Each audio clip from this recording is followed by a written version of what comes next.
Hello friends. जब बोलना होता है खाना बना दो तो इसकी ट्रांसलेशन हम आसानी से कर देते हैं कुक द फूड।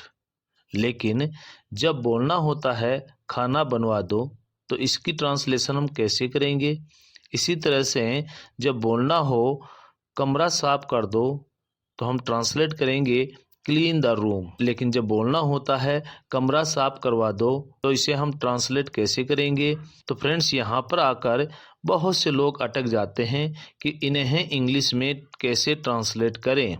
तो फ्रेंड्स, आज का ये वीडियो आपको इन्हें इंग्लिश में बोलना सिखाएगा। फ्रेंड्स, सबसे पहले तो मैं आपको ये बता दूं कि यहाँ दो प्रकार के सेंटेंसेस हैं। सबसे पहले तो ये जाने कि इनमें क्या डिफरेंस है। तो मैं यहाँ इन्हें दो अलग अलग पार्ट्स में बांटकर समझाता हूँ।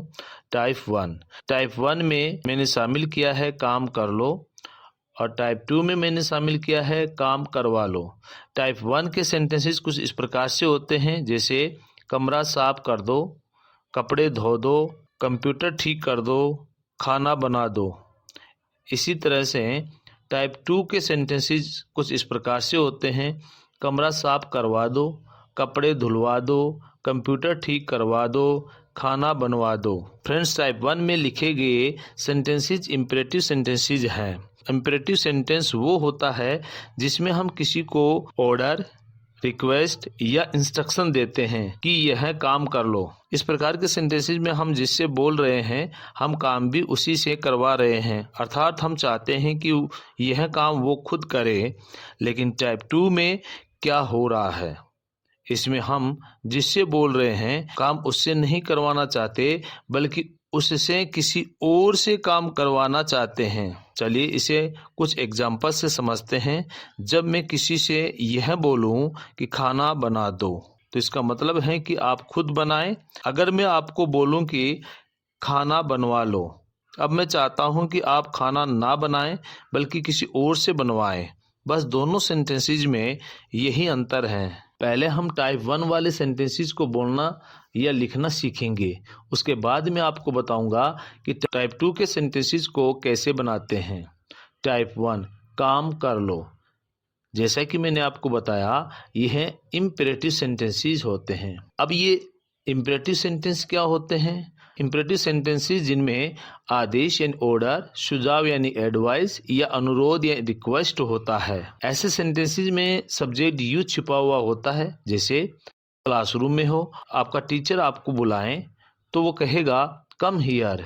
वो ये तो नहीं बोलेगा कि यू कम हियर यानी तुम यहाँ आओ, क्योंकि ये जाहिर सी बात है यहाँ यू अंडरस्टूड है और वह आपको ही कह रहा है।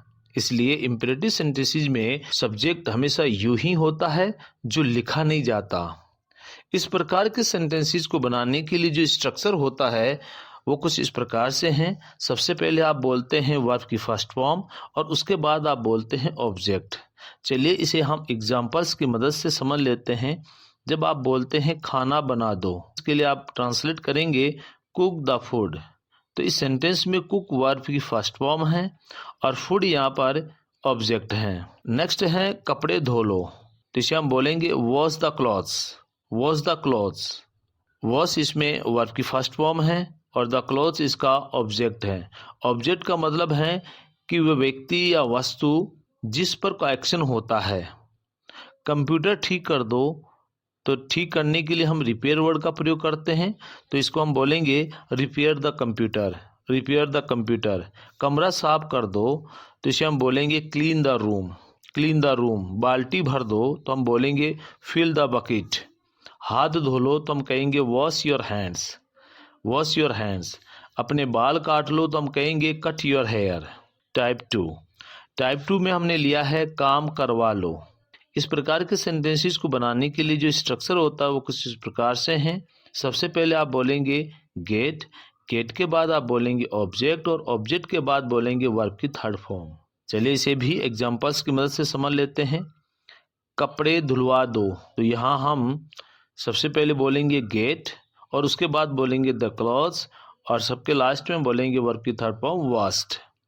तो इसे हम एक साथ बोलेंगे गेट द क्लॉथ्स वॉश्ड। इसी प्रकार खाना बनवा दो, तो हम कहेंगे get the food cooked. Get the food cooked.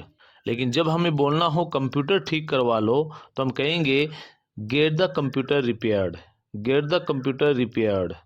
अपने बाल कटवा लो तो हम कहेंगे get your hair cut, get your hair cut. तो फ्रेंड्स, यहाँ तक आपने दो प्रकार के सेंटेंसेस सीखे हैं। एक काम कर लो जिसका स्ट्रक्चर होता है वर्ब की फर्स्ट फॉर्म प्लस ऑब्जेक्ट, और दूसरा है काम करवा लो जिसका स्ट्रक्चर होता है gate plus object plus verb की थर्ड फॉर्म। जब हमें इन्हें नेगेटिव बनाना हो तो हम कैसे बनाएंगे, तो आइए इसे भी हम सीख लेते हैं। इसे नेगेटिव बनाना बिल्कुल सिंपल है। आपको इन स्ट्रक्चर से पहले डोंट लगा देना है। डोंट, डू नॉट की शॉर्ट फॉर्म होती है। चलिए इसे भी एग्जाम्पल से समझते हैं। जब आप बोलते हैं खाना मत बनाओ तो आप बोलेंगे डोंट कुक द फूड। खाना मत बनवाओ तो आप बोलेंगे don't get the food cooked. इसी प्रकार जब आप बोलते हैं कमरा साफ मत करो तो आप कहेंगे डोंट क्लीन द रूम, और जब आप बोलते हैं कमरा साफ मत करवाओ तो आप कहोगे don't get the room cleaned, don't get the room cleaned.